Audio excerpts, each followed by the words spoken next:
The nature of God. There is but one God, by whom and out of whom all things have been created, and in whose all-filling spirit all things exist or endure. He who is thus the Father of all dwells in unapproachable light, called in the Scriptures heaven his dwelling place. He and the Spirit are one, but only in the sense in which the sun in the heavens and the light of the day are one.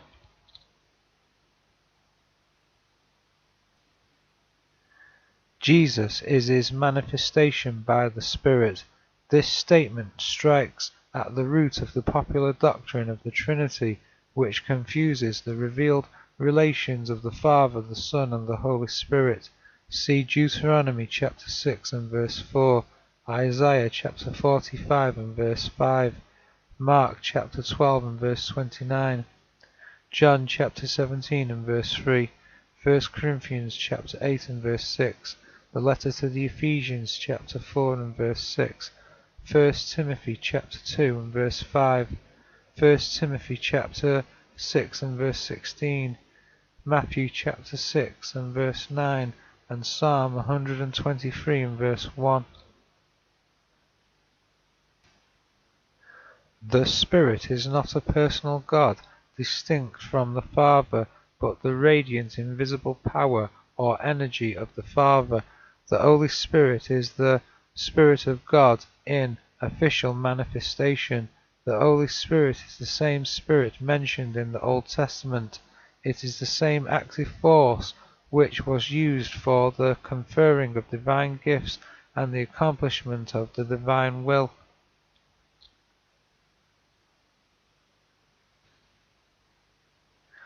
The Creator is Spirit, dwelling personally in heaven, yet his Spirit is ever outflowing from his substance, filling all creation. By this Spirit outflowing force he begot Jesus, who was therefore his Son. By the same power he anointed him and dwelt in him and spoke through him. Hebrews chapter 1 and verse 1. Jesus Christ in the days of his weakened, sinful flesh must be considered from 2 points of view. One, deity, the other man. The man was the Son, whose existence dates from the birth of Jesus. The deity dwelling in him was the Father, who, without beginning of days, is, alone, eternal, pre-existent. The eternal Christ power veiled in flesh and manifested through the flesh. This is Jesus Christ, the true deity, whom to know is life eternal. This is established by what Paul described as the mystery of godliness, God manifested in the flesh, justified by the Spirit, seen of angels, preached unto the Gentiles, believed on in the world, received up into glory. 1 Timothy chapter 3 and verse 16.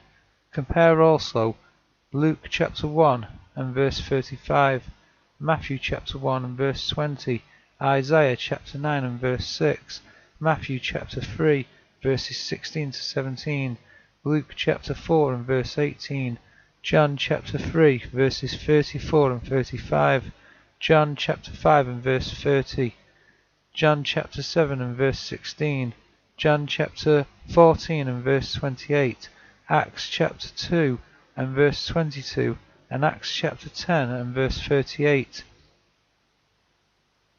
Jesus, only begotten Son of God. In this diagram before us we see the human spirit represents affection, consciousness, intuition and communication. The soul represents the mind, will, emotions, and imagination and intellect. The body represents flesh and blood. The Spirit of God without measure, the veil.